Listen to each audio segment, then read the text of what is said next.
Hello everyone, welcome to ISPCS Motivation. In today's session, we will be discussing Bihar Budget 2023-24. इससे पहले कि हम लोग बजट को डिस्कस करें, पहले समझते हैं कि बजट का क्या रेलिवेंस है हमारे बीपीएससी एग्ज़ाम के लिए। तो आप देखोगे कि बजट जो है वो हमारे दोनों prelims as well as mains exam दोनों के लिए ही बहुत इम्पॉर्टेंट है। अगर प्रीलिम्स की बात करूँ तो प्रीलिम्स में आप देखोगे कि आपको डायरेक्ट बजट से क्वेश्चंस आ जाते हैं। जैसे आपसे पूछ लिया जाएगा कि इस साल के बजट का साइज़ कितना था, what was the total expenditure in this years budget, what is the estimated physical deficit given in this years budget.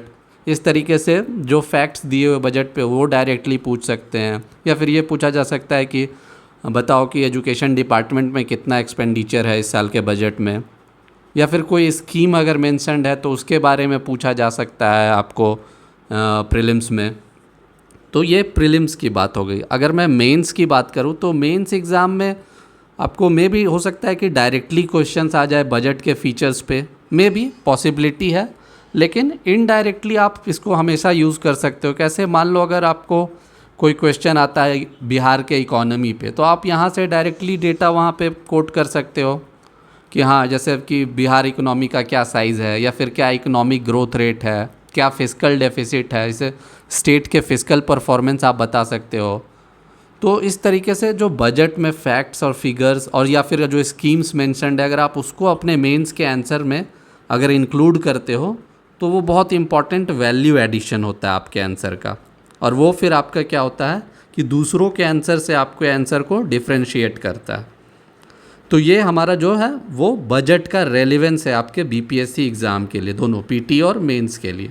ठीक है, आइए अब बिहार बजट के डिटेल्ड फैक्ट्स एंड फिगर्स को समझे। उससे पहले हम लोग थोड़ा बजट क्या होता है उसके बारे में थोड़ा बेसिक जानकारी समझ लेते हैं।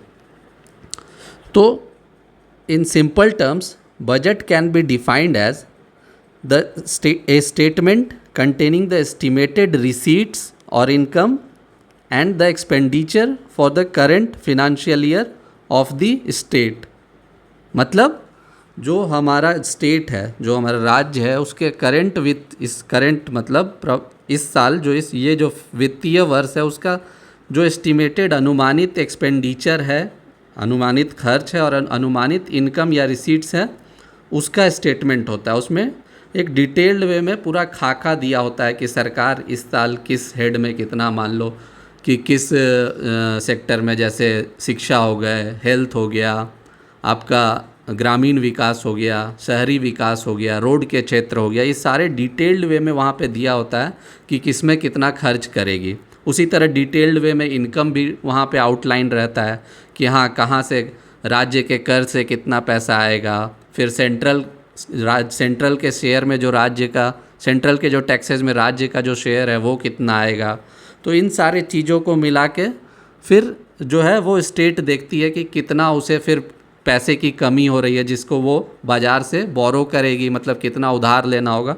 तो इसका जो डिटेल्ड जो एक जो लेखा जोखा होता है वो बजट में दिया होता है। ठीक है, अगर मैं आपको इसे और मतलब एकदम आसान शब्दों में समझाऊं तो मान लो जैसे कि आप अगर कोई इवेंट करते हो, कोई इवेंट ऑर्गेनाइज आपको करना है, तो आप पहले क्या करते हो कि इवेंट में आपका कितना खर्च होने वाला है, वही जो बोलते हैं ना लोग कि आप बताओ आपका बजट कितना है।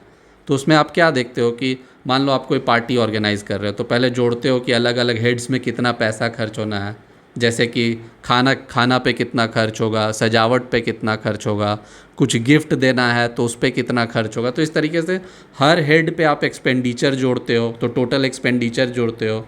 फिर आप देखते हो कि अच्छा, मेरे पास पैसा का सोर्सेज ऑफ इनकम कहाँ से है, तो उसको आप आउटलाइन करते हो। तो फिर आप एक्सपेंडिचर और इनकम को मैच करते हो, देखते हो जो डिफरेंस होता है, तो आप फिर डिसाइड करते हो कि कितना पैसा आपको बोरो करना होगा, किससे आप बोरो करोगे, दोस्त से, बैंक से। तो उसी तरह सरकार भी जो है अपना खुद का हर साल, हर फाइनेंशियल ईयर के लिए अपना खुद का बजट तैयार करती है। उसमें वो डिसाइड करती है, मतलब करंट के जो वास्तविक अभी जो नीड है कि हाँ, अभी ज़्यादा खर्च किस पे एजुकेशन पे करना है, किस पे हेल्थ पे करना है, ग्रामीण विकास पे कितना खर्च करना है, ये सारा चीज़ वो डिसाइड करती है हर साल, पहले एस्टिमेट लगाती हैं। उनके बाद फिर सरकार एस्टिमेट लगाती है कि उनको किस हेड से कितना पैसा आएगा। फिर वो एक्सपेंडिचर और इनकम को अपना मैच करती हैं कि कितना डिफरेंस है, तब फिर डिसाइड करती हैं कि हाँ कितना पैसा उन्हें बोरो करना है। तो ये सारा जो डिटेल्ड है वो बजट में दिया होता है। ठीक है दोस्तों, तो मैं समझता हूँ आप बजट समझ गए होंगे। तो अगर और यहाँ पे एक दो ये देखो, आप करेंट फाइनेंशियल ईयर की बात है, ठीक है। तो जो फाइनेंशियल ईयर तो आप जानते ही होंगे, अगर नहीं जानते हो तो मैं फिर से बता देता हूँ आपको कि जो हमारे यहाँ फाइनेंशियल ईयर होता है वो 1 अप्रैल से होता है, ठीक है। तो अभी जैसे 1 अप्रैल 2023 से लेके 31 मार्च तक नेक्स्ट ईयर का होता है, ठीक है। 31 मार्च 2024 ये हमारा फाइनेंशियल ईयर है, ठीक है। कैलेंडर ईयर का बजट नहीं होता है, फाइनेंशियल ईयर का होता है। तो ये तो हो गई मतलब बजट की एक बेसिक अंडरस्टैंडिंग। अब बात करते हैं कि बजट का कॉन्स्टिट्यूशनल बेसिस क्या है। क्यों? क्योंकि जो भी हमारा जो सरकारी जो भी काम होता है उसका डायरेक्टली और इनडायरेक्टली बेसिस कॉन्स्टिट्यूशन होता है। तो आपको आई थिंक आपको पता होगा, नहीं पता है तो भी मैं बता देता हूँ कि कॉन्स्टिट्यूशन में बजट वर्ड कहीं भी मेंशन नहीं है, ठीक है दोस्तों। तो अब बात आती है कि तो फिर कॉन्स्टिट्यूशनल बेसिस क्या है। तो अगर स्टेट्स की बात करूँ तो आर्टिकल मतलब संविधान का अनुच्छेद 202 में इसका मेंशन है, जो एनुअल फिनंशियल स्टेटमेंट के नाम से। और वहीं अगर बात करूं मैं सेंट्रल गवर्नमेंट की तो आर्टिकल 112 में ये मेंशन्ड है। ये आर्टिकल बोलता है कि government shall cause to be laid before the legislature of the state a detailed statement containing the estimated receipts and expenditure of the state for the current year, ठीक है। और उसका नाम देता है and that shall be called annual financial statement, वार्षिक वित्तीय विवरण, ठीक है। तो बजट को बेसिकली कॉन्स्टिट्यूशन में एनुअल फिनंशियल स्टेटमेंट बोला गया है, वार्षिक वित्तीय विवरण, ठीक है दोस्तों। अब देखो बजट में क्या है कि बहुत सारे अलग अलग तरह के एक्सपेंडिचर हैं, रिसीट्स हैं। जहाँ पे भी आप रिसीट्स समझो ना, उसको इनकम समझो, सरकार का इनकम कहाँ से है। तो बहुत सारे सोर्सेज से इनकम है। तो बजट को ऑर्गेनाइज करने के लिए दोस्तों 2 अकाउंट्स में बजट को बेसिकली डिवाइडेड है। 2 अकाउंट्स में सारे फैक्ट्स एंड फिगर मेंशन होते हैं। पहला अकाउंट है हमारा रेवेन्यू, जिसे हम हिंदी में राजस्व अकाउंट बोलते हैं, और दूसरा अकाउंट है कैपिटल, जिसे पूंजी अकाउंट बोलते हैं, ठीक है।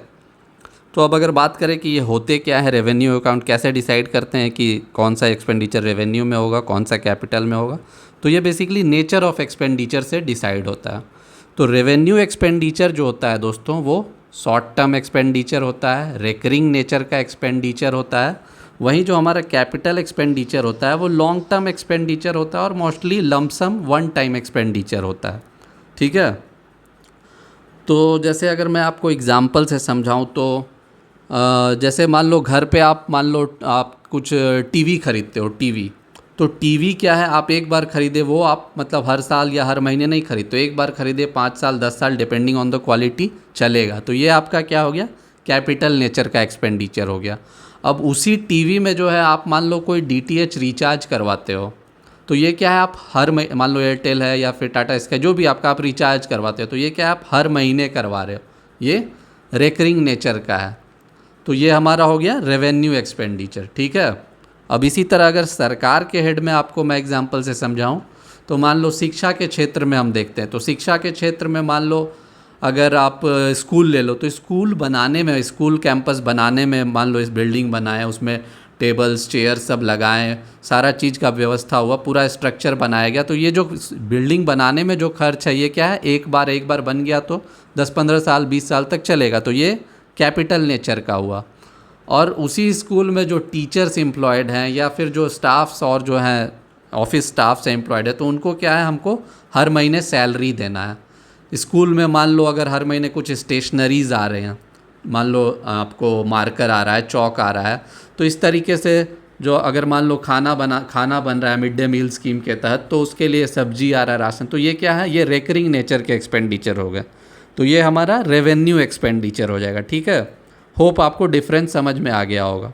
एक और डिफरेंस बताता हूँ कि जो कैपिटल नेचर के जो रिसीट्स या एक्सपेंडिचर होते हैं, तो उनमें या तो असेट क्रिएट होता है या फिर लाइबिलिटी क्रिएट होती है। असेट मतलब हमारा कोई मतलब संपत्ति बनता है या फिर कोई लाइबिलिटी आती है राज्य के ऊपर। लेकिन रेवेन्यू नेचर का जो एक्सपेंडिचर है उसमें ऐसा कुछ नहीं होता, ना ही कोई संपत्ति बनती है ना ही कोई देनदारी होती है राज्य की। ठीक है, जैसे एग्जांपल में मान लो कि अगर अगर मान लो आप अगर मैं बात करूँ आपको स्वास्थ्य के क्षेत्र में, तो मान लो हॉस्पिटल बना, तो हॉस्पिटल एक बार बना रह गया, बहुत दिन तक रहा, तो ये क्या हुआ, एक सरकार की एक संपत्ति हो गई हॉस्पिटल की बिल्डिंग, वो सरकार की एक संपत्ति हो गई। लेकिन वहीं बात करूँ अगर वहाँ पे जो डॉक्टर्स हैं, जो स्टाफ्स एम्प्लॉयड है, या फिर मान लो जो एम्बुलेंस चल रहा है उसमें जो ईंधन खर्चा हो रहा है, तो उससे ना ही संपत्ति बन रही है ना ही कोई देनदारी बन रही है। सैलरी आपको हर महीने देना है, वो आपका रेवेन्यू नेचर का हो गया।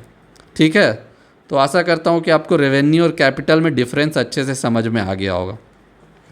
अब आप देखोगे कि दोनों ही रेवेन्यू और कैपिटल अकाउंट रिसीट्स और एक्सपेंडिचर में बटे हुए। ठीक है, मतलब रेवेन्यू रिसीट्स कितना होता है, रेवेन्यू एक्सपेंडिचर, उसी तरह capital receipts and capital expenditure. ठीक है दोस्तों, अगर रेवेन्यू रिसीट्स की बात करूं तो आप देखोगे कि रेवेन्यू रिसीट्स बेसिकली दो हेड्स में बटे होते हैं, एक टैक्स रिसीट्स होता है और दूसरा नॉन टैक्स रिसीट्स होता है। ठीक है, अगर टैक्स रिसीट्स की कुछ मैं एग्जांपल दूं तो जैसे मान लो कमर्शियल टैक्स हो गया, वैल्यू एडेड टैक्स हो गया, स्टेट जो एक्साइज ड्यूटी लेती है पेट्रोल फ्यूल पे, या फिर जो लैंड रेवेन्यू हो गया, ये सब क्या हो गया, स्टेट के टैक्स इनकम हो गया।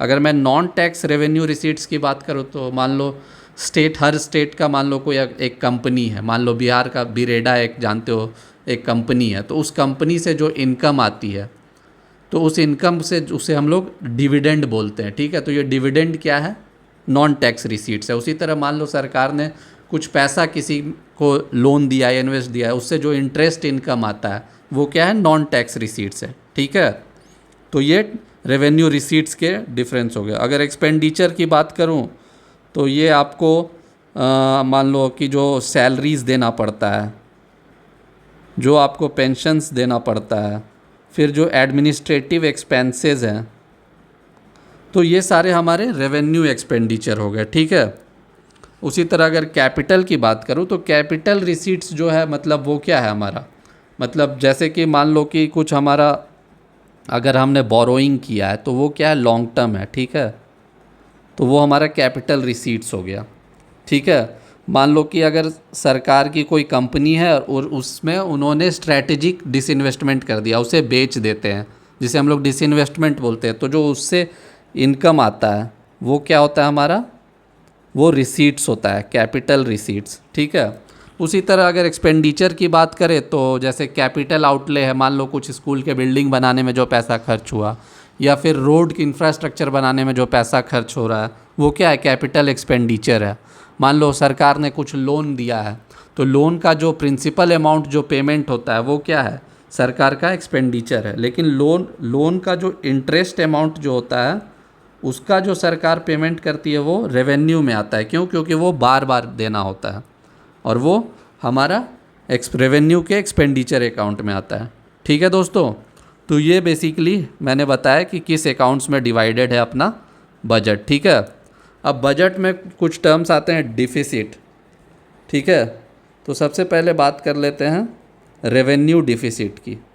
तो रेवेन्यू अकाउंट में सरप्लस है या फिर डिफिसिट है, उसके बेसिस पे डिसाइड होता है कि रेवेन्यू डिफिसिट या सरप्लस होगा। ठीक है, अभी शायद आपको नहीं समझ में आ रहा होगा, रुकिए मैं अभी तुरंत आपको बताता हूँ कि इसमें क्या डिफरेंस क्या है। तो मान लो कि रेवेन्यू अकाउंट में अपना क्या है, रेवेन्यू रिसीट्स है और रेवेन्यू एक्सपेंडिचर है। ठीक है, तो अगर जो रिसीट्स है हमारा, रिसीट्स जो है हमारा रेवेन्यू का रिसीट्स अगर एक्सपेंडिचर से ज़्यादा है तो ये हमारा क्या होगा, रेवेन्यू सरप्लस होगा। ठीक है, और इसका फॉर्मूला होता है revenue receipts minus revenue expenditure. ठीक है दोस्तों, तो ये हमारा हो गया रेवेन्यू सरप्लस। और दूसरा अगर बात करूँ, अगर मान लो कि रेवेन्यू एक्सपेंडिचर जो है, मतलब रेवेन्यू अकाउंट में जो खर्च हुए हैं वो अगर रेवेन्यू रिसीट से ज़्यादा है, मतलब जितना रेवेन्यू अकाउंट में रिसीप्ट्स आया है उससे ज़्यादा है, तो ये हमारा हो जाएगा रेवेन्यू डिफिसिट। ठीक है, मतलब रेवेन्यू अकाउंट जो है, अब जो रेवेन्यू में हमें जितना इनकम हुई है वो उसके एक्सपेंडिचर को फुलफ़िल करने के लिए सफिशिएंट नहीं है। तो ये हो गया हमारा रेवेन्यू डिफिसिट। ठीक है दोस्तों, तो ये था रेवेन्यू रिसीट्स और रेवेन्यू सरप्लस, मतलब रेवेन्यू अकाउंट में घाटा या फिर रेवेन्यू अकाउंट में बचत।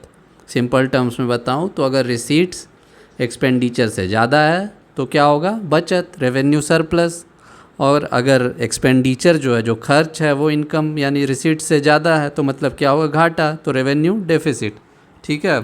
अच्छा, यहाँ पे एक एनालिटिकल चीज़ ये है कि मान लो अगर रेवेन्यू अकाउंट में डेफिसिट रहता है, मतलब घाटा रहता है, तो वो एक बुरा इंडिकेटर माना जाता है स्टेट के लिए, स्टेट एक्सपेंडिचर के लिए। क्यों, मान लो जैसे कि अगर आप घर चला रहे हो, मैं आपको घर के एग्जांपल से समझाता हूँ। तो अगर आप घर चला रहे हो तो अगर आप डे टू डे आपका एक्सपेंडिचर है, जैसे मान लो खाना खाना या फिर बिजली बिल भरना या फिर आप जो टीवी में रिचार्ज करवाना है, मोबाइल का रिचार्ज, अगर इन सारे एक्सपेंडिचर का आपका जो पैसा है वो आपके अगर सैलरी इनकम से नहीं मीट हो रहा है तो वो प्रॉब्लम है। तब मतलब है आपको उन एक्सपेंडिचर को घटाना होगा। अब वहीं पे अगर मान लो आप कुछ कैपिटल नेचर का एक्सपेंडिचर, जैसे मान लो फ्रिज खरीदना है, कार खरीदना, अगर आप उसके लिए आपके पास पैसे नहीं है, आप उसके लिए लोन लेते हो तो वो उतना प्रॉब्लम नहीं है। लेकिन अगर आप खाना खाने के लिए लोन लेते हो तो वो एक प्रॉब्लमेटिक सिचुएशन होता है। तो उसी तरह रेवेन्यू अकाउंट पे अगर सरकार, मान लीजिए सरकार अपने डे टू डे अपने एक्टिविटीज़ के लिए अगर लोन लेती है तो वो अगर वो अपने रेवेन्यू रिसीट से नहीं मीट करती है तो वो एक सरकार के बजट का, एक उसके एक्सपेंडिचर का बुरा इंडिकेटर होता है। ठीक है। अब बात करते हैं जो एक हमारा अलग एक दूसरा है, फिस्कल डेफिसिट। ठीक है दोस्तों, मतलब राजकोषीय घाटा। ठीक है।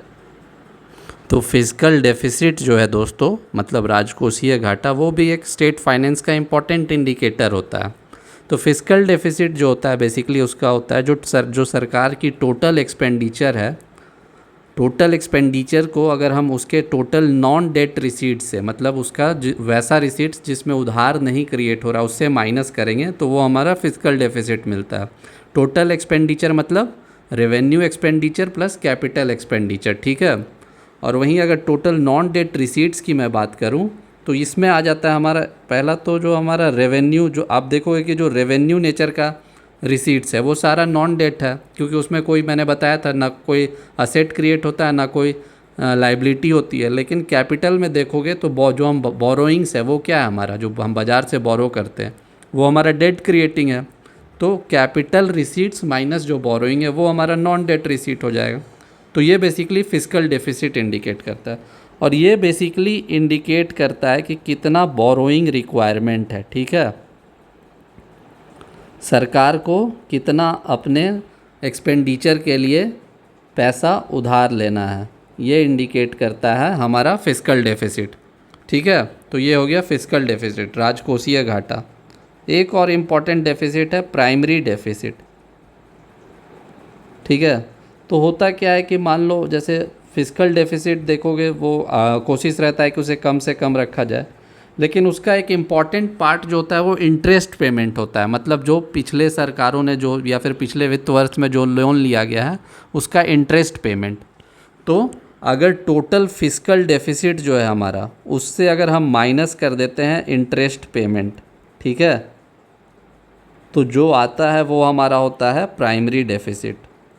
तो ऐसा माना जाता है कि प्राइमरी डेफिसिट रिलेटिवली ज़्यादा होना चाहिए। क्यों? क्योंकि जो अगर प्राइमरी डेफिसिट कम है, इसका मतलब ज़्यादा से ज़्यादा पैसा इंटरेस्ट पेमेंट में जा रहा है, मतलब पुराने काम के पेमेंट के लिए। ठीक है। तो ये हमारा 3 तरह का इम्पॉर्टेंट डेफिसिट है जो मैंने एक्सप्लेन किया।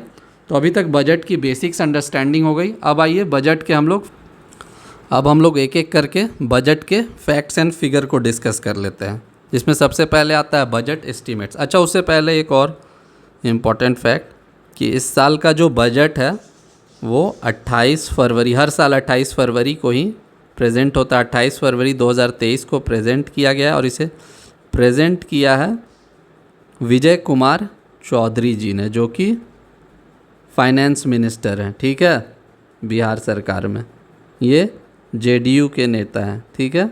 तो ये हो गया मतलब हमारा बेसिक फैक्ट्स। अब आइए बजट एस्टिमेट्स को एक एक करके देख लेते हैं।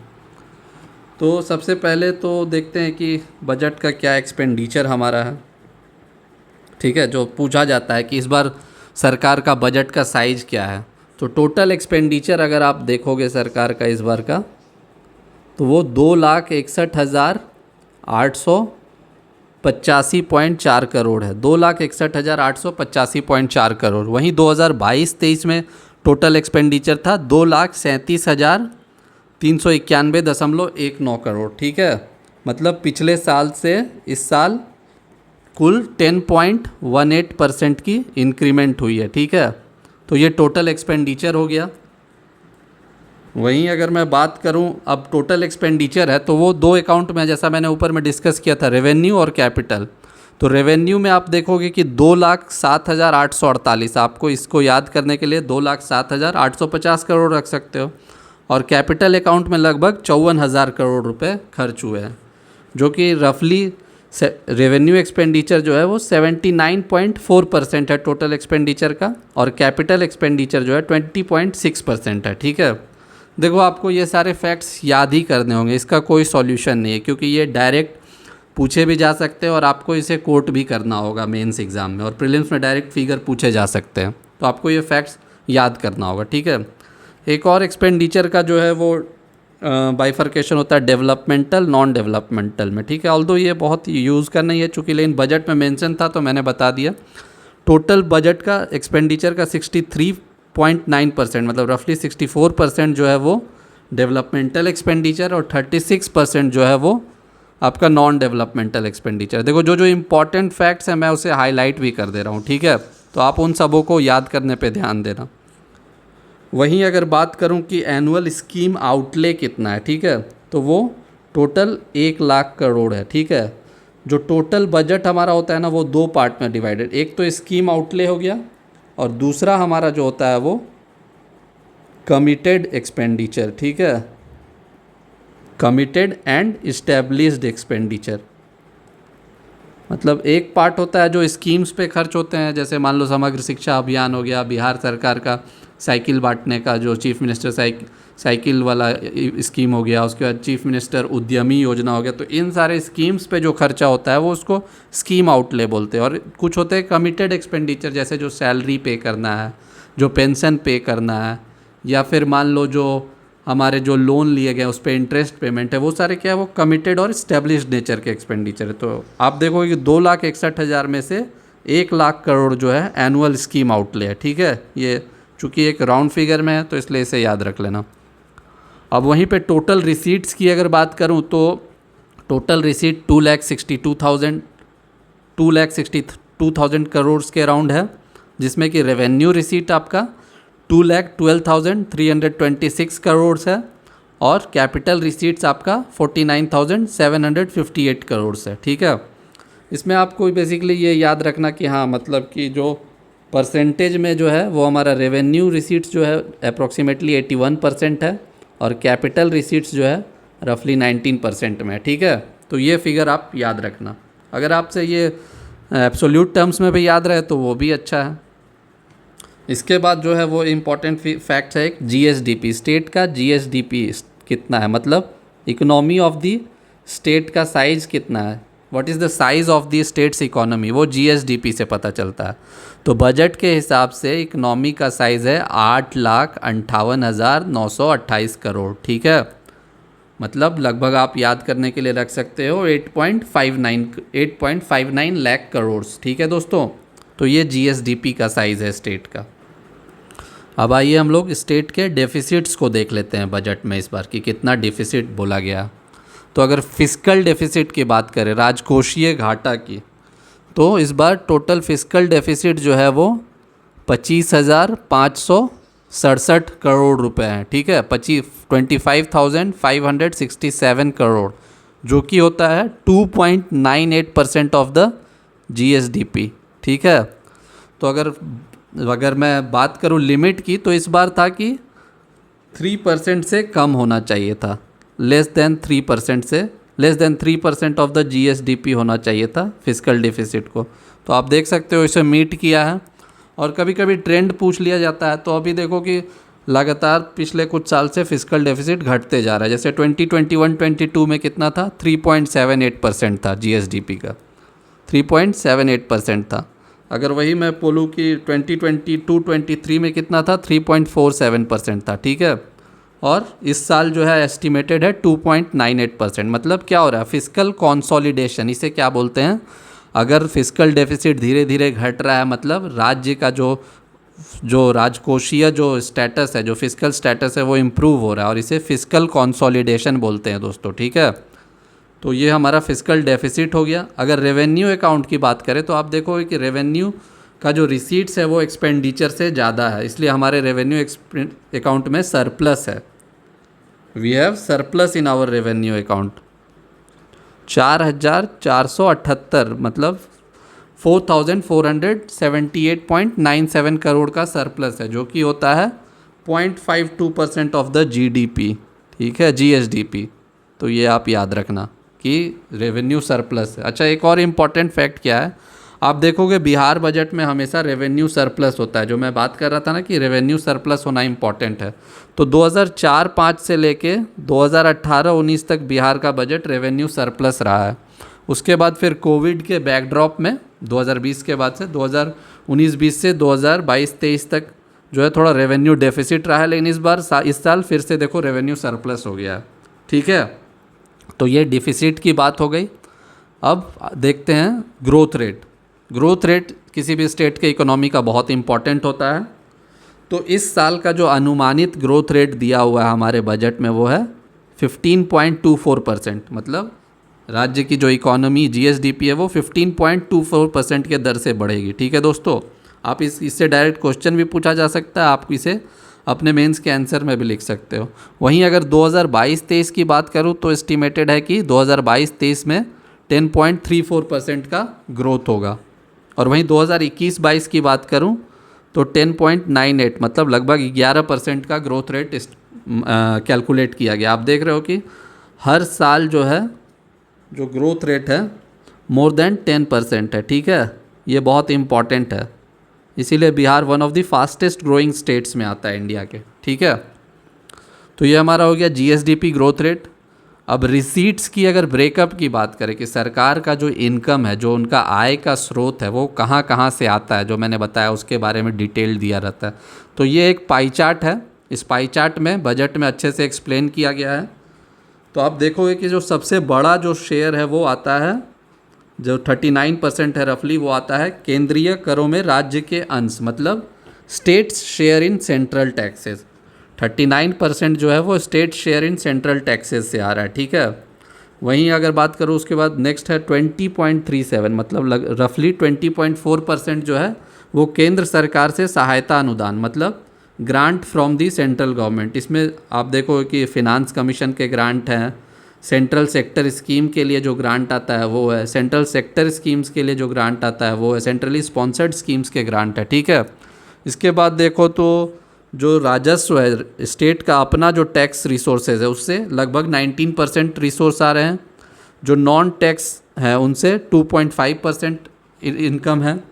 और जो देखो बोरोइंग्स की बात कर रहा था जो डिफरेंस है, तो बोरोइंग्स लगभग 18.82% मतलब 19% जो है वो बोरोइंग्स है, ठीक है। तो ये इंपॉर्टेंट ब्रेकअप है रिसीट्स का, आप ये परसेंटेज याद रखना। उसी तरह जैसे हमने वो रिसीट्स का ब्रेकअप किया, उसी तरह यहाँ पे हमारा एक्सपेंडिचर का ब्रेकअप है कि खर्च किस किस हेड में हुआ है।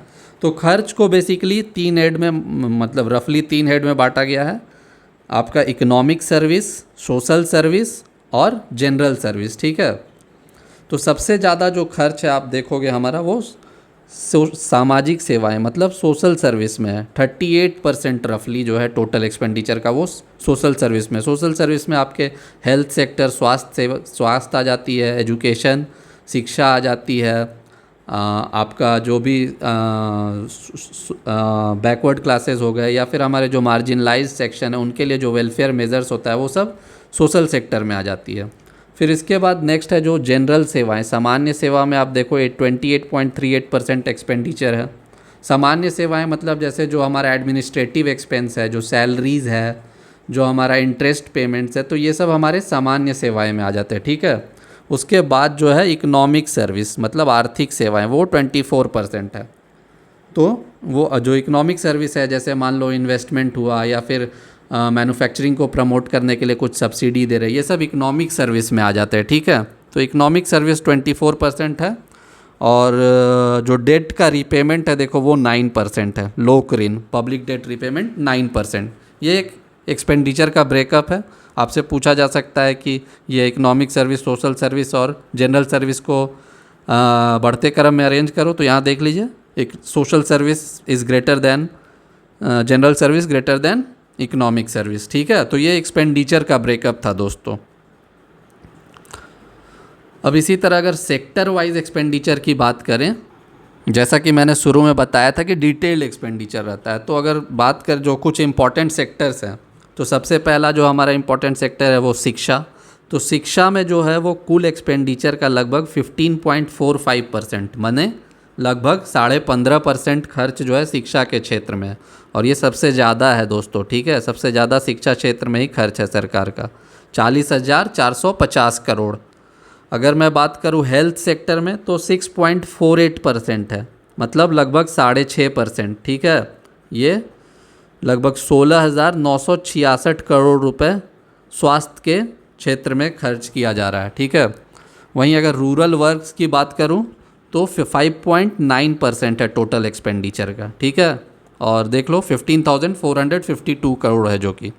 और रोड कंस्ट्रक्शन में देखो 6.67%, मतलब लगभग 6.7%। रोड अभी देखो, रोड को क्या बोलते हैं, इंजन ऑफ ग्रोथ बोलते हैं। जितना ज़्यादा रोड का डेवलपमेंट होगा उतना ज़्यादा विकास होगा, कनेक्टिविटी बढ़ेगी, रूरल एरिया में डेवलपमेंट होगा। तो रोड में भी अच्छा खासा खर्च कर रही है सरकार, 17,487 करोड़ रुपये, ठीक है। और ये जो ब्रेकअप है ये टोटल एक्सपेंडिचर है, ठीक है। मतलब स्कीम का भी और नॉन स्कीम रिलेटेड एक्सपेंडिचर भी, ठीक है।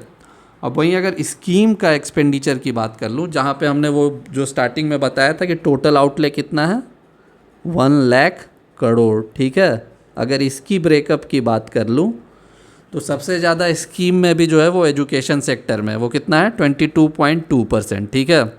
रूरल डेवलपमेंट ग्रामीण विकास, जो कि बिहार का एक बहुत बड़ा तबका चूँकि ग्रामीण क्षेत्र में रहता है, तो वो 15.19, मतलब लगभग 15.2% जो है रूरल क्षेत्र में खर्च हो रहा है टोटल स्कीम का। सोशल वेलफेयर मतलब सामाजिक न्याय, सामाजिक सुधार, इन सारे क्षेत्रों में जो खर्च है वो लगभग 8.2% है। मार्जिनलाइज सेक्शन के डेवलपमेंट में जो खर्च है वो 8.2% है। रूरल वर्क्स जैसे रूरल रोड्स हो गया या फिर कुछ रूरल पॉन्ड्स हो गए, मतलब जो भी इस टाइप के नेचर के खर्च हैं उनमें लगभग 8% खर्च हो रहा है। स्वास्थ्य की अगर बात कर ले हेल्थ में, तो हेल्थ में 7.12% of the total scheme outlay जा रहा है, ठीक है। तो ये हमारा एनुअल स्कीम आउटले का ब्रेकअप था। आप परसेंटेज याद कर लेना, हो सकता है डायरेक्ट बीपीएससी में पूछ ले, ठीक है। तो ये हमारा कुछ इम्पॉर्टेंट फैक्ट्स था, आपको इसे याद करना पड़ेगा, इसका कोई सॉल्यूशन नहीं है दोस्तों, ठीक है। अब थोड़े से फैक्ट्स मैं जो कि मुझे लगा कि आपको एज ए करेंट अफेयर्स पूछा जा सकता है, तो वो मैं डिस्कस कर लेता हूँ जो हमारे बजट में मेंशन्ड है। तो सबसे पहला कि स्टार्टअप पॉलिसी के बारे में चर्चा की गई है बजट में। न्यू स्टार्टअप पॉलिसी जो 2022 में आई थी, उस समय के मिनिस्टर थे शाहनवाज हुसैन, उन्होंने इसे इंट्रोड्यूस किया था। तो स्टार्टअप पॉलिसी बेसिकली बिहार में मतलब स्टार्टअप को प्रमोट करने के लिए, ताकि एम्प्लॉयमेंट जनरेट हो सके, इकोनॉमिक ग्रोथ हो सके, जो सॉल्यूशन जो करंट डेवलपमेंट चैलेंजेस हैं उनका सॉल्यूशन इनोवेटिव आ सके, उसके लिए बिहार स्टार्टअप पॉलिसी लाई थी नई 2022 में। उसमें देखोगे कि राज्य की तरफ से सीड फंड मिलता है, 10 लाख रुपए तक की सीड फंड मिलती है, ठीक है। अब सीड फंड होता क्या है, तो मान लो अगर आपके पास कोई आइडिया है, ठीक है, कोई आइडिया है, तो उस आइडिया को बिजनेस या फिर प्रोडक्ट बनाने में जो पैसा खर्च होता है उसे हम लोग सीड फंड बोलते हैं, ठीक है। मतलब आपके पास कोई बिज़नेस आइडिया है लेकिन उसको एक्चुअली में बिज़नेस कन्वर्ट करने के लिए आपको कुछ पैसे चाहिए होंगे, तो वो जो पैसा होता है वो सीड फंड होता है। तो सरकार स्टार्टअप पॉलिसी के तहत लगभग 10 लाख रुपए बिना इंटरेस्ट फ्री सीड फंड दे रही है, जो कि 10 साल में लौटाना होगा, ठीक है। तो ये स्टार्टअप पॉलिसी के बारे में मेंशन था। फिर एक इम्पॉर्टेंट लोकेशन वाइज जो है, लोकेशन वाइज भी बीपीएससी में क्वेश्चन पूछा जाता है कभी कभी। तो लोकेशन वाइज में एक डेंटल कॉलेज जो है, डेंटल कॉलेज एंड अस्पताल 2022 में ही इसकी शुरुआत हुई है, जो कि नालंदा ज़िला के रहुई जगह है, रहुई नालंदा, वहाँ पे 2022 में डेंटल कॉलेज एंड अस्पताल की शुरुआत हुई है। ठीक है। इसके अलावा जो एक और एकमात्र डेंटल कॉलेज एंड अस्पताल है वो पटना में है।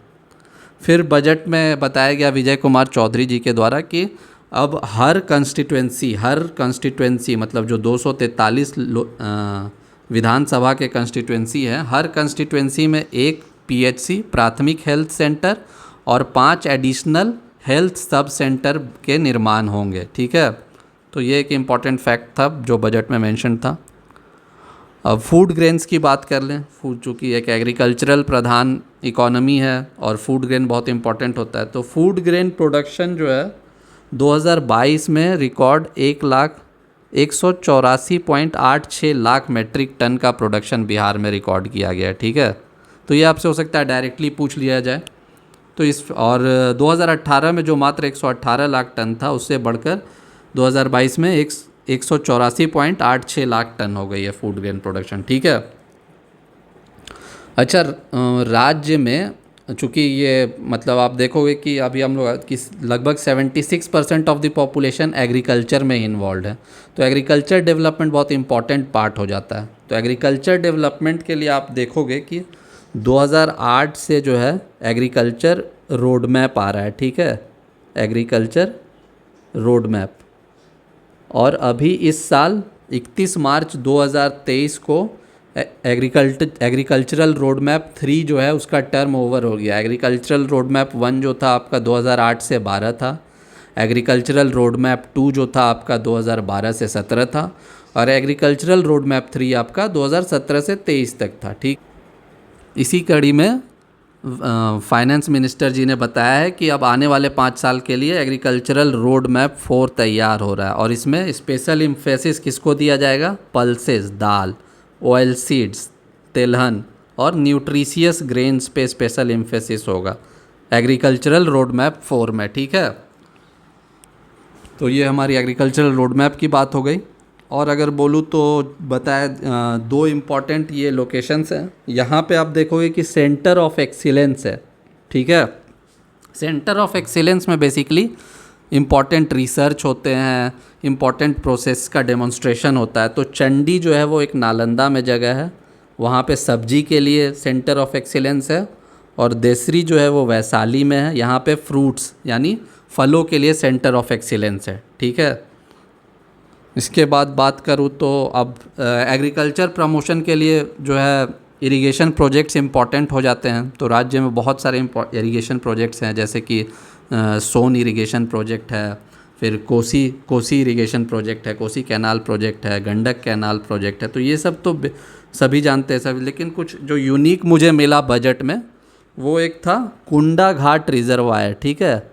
कुंडा घाट रिजर्वायर, ये भी इरिगेशन प्रोजेक्ट डेवलप हो रहा है। ये कहाँ पे हो रहा है? सिकंदरा में, जमुई में। सिकंदरा एक जगह है जमुई में, वहाँ पे कुंडा घाट रिजर्वायर डेवलप हो रहा है। ठीक है।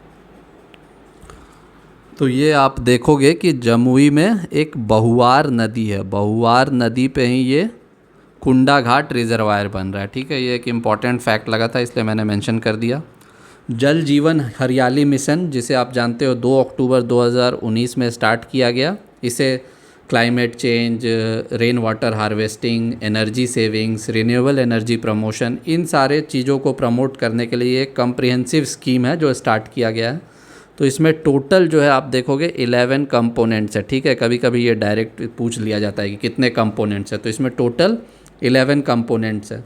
इसके थ्रू जितने भी हमारे जो डेवलपमेंटल चैलेंज है, जैसे क्लाइमेट चेंज से जो चैलेंज आ रहा है, फिर ग्राउंड वाटर अवेलेबिलिटी के लिए, फिर रिन्यूएबल एनर्जी के प्रमोशन के लिए, फिर उसी तरह एनर्जी कंजर्वेशन के प्रमोशन के लिए, तो इन सारे एस्पेक्ट्स में जल जीवन हरियाली में जो है इम्पॉर्टेंट कंपोनेंट्स है, जो कि 11 कंपोनेंट्स में डिवाइडेड है।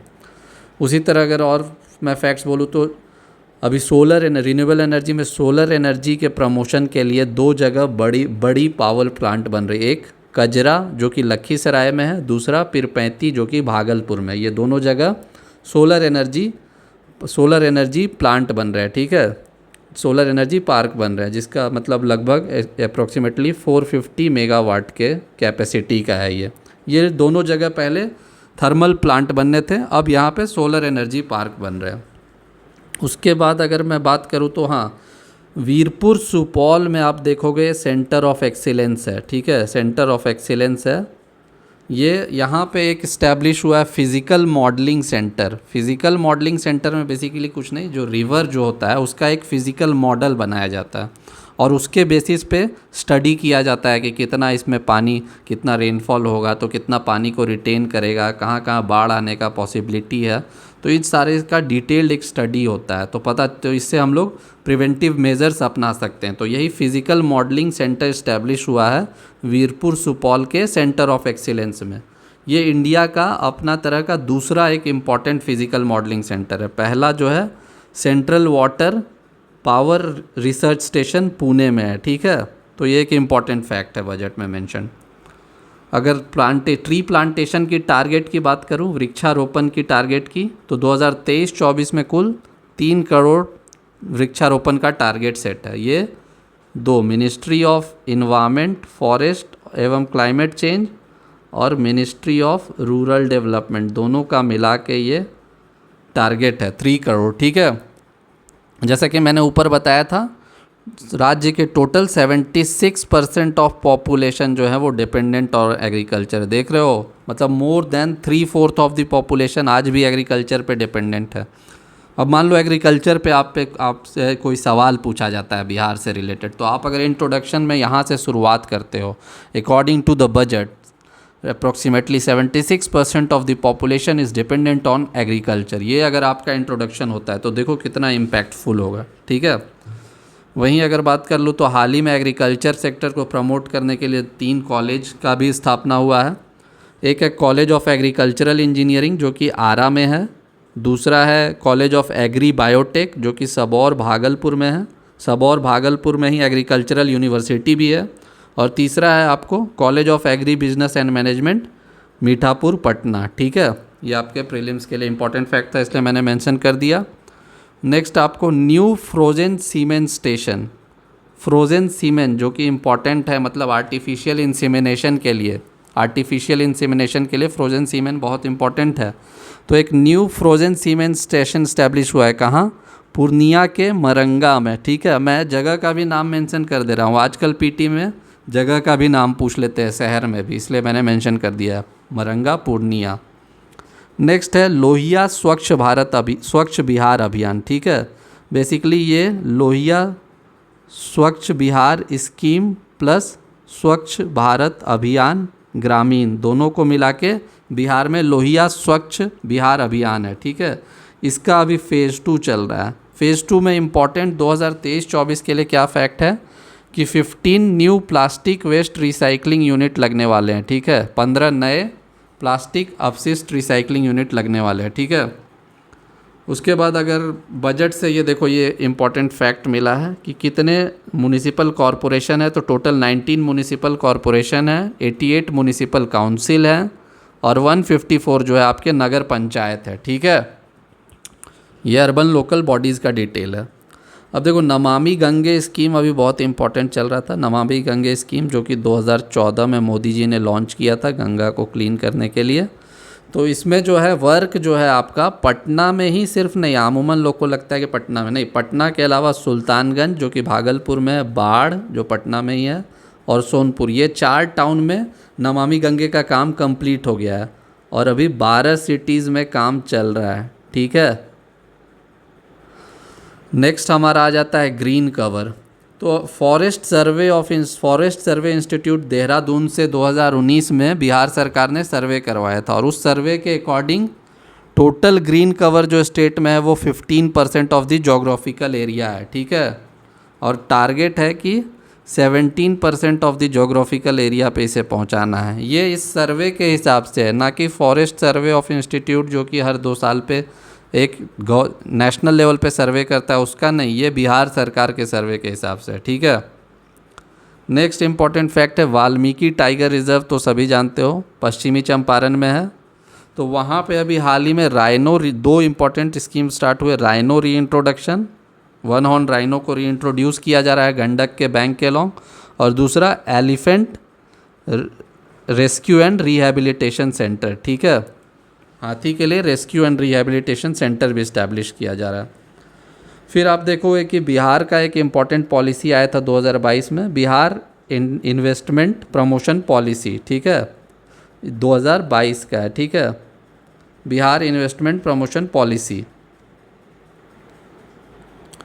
ये बिहार सरकार की पॉलिसी है 2022 की, जिसमें निवेश को प्रोत्साहन दिया जा रहा है, ठीक है। तो इसमें देखोगे कि मुजफ्फरपुर और फतुहा में बैग क्लस्टर इस्टेब्लिश किया गया, मतलब बैग बनाने के लिए क्लस्टर इस्टेब्लिश किया गया।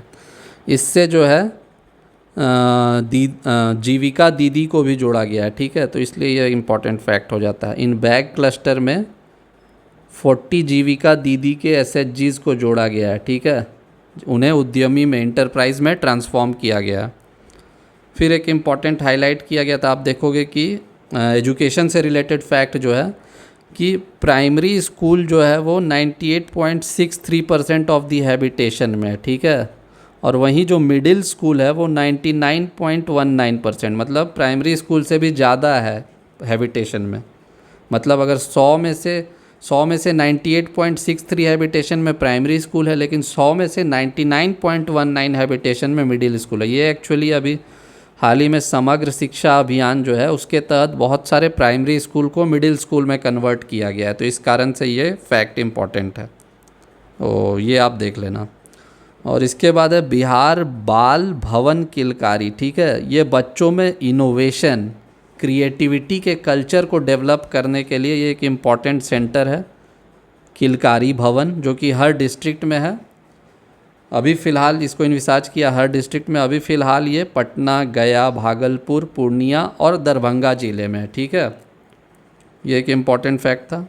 और यहीं से एक इम्पॉर्टेंट जो है प्राइज़ मिला है हर्ष कुमार को। हर्ष कुमार जो है इम्पॉर्टेंट इनोवेटर है बिहार के, उनको पेस्टिसाइड डिटेक्शन इन फूड के लिए IIT बॉम्बे में इनोवेशन में फ़र्स्ट प्राइज़ मिला है, ठीक है। तो ये भी आपका प्रीलिम्स का एक इम्पॉर्टेंट फैक्ट्स है। तो यहाँ हमारा बजट सेशन कंप्लीट होता है दोस्तों। मैं जानता हूँ थोड़ा सा समय ज़्यादा लगा है, लेकिन यहाँ मैंने बहुत सारे फैक्ट्स, बेसिक कॉन्सेप्ट, सभी चीज़ों को डिस्कस किया है। मैं आशा करता हूँ कि आपको सब चीज़ें अच्छे से समझ में आई हो और आपको इससे ज़्यादा से ज़्यादा फ़ायदा हो प्रीलिम्स और मेंस दोनों में। Thank you for your patience listening.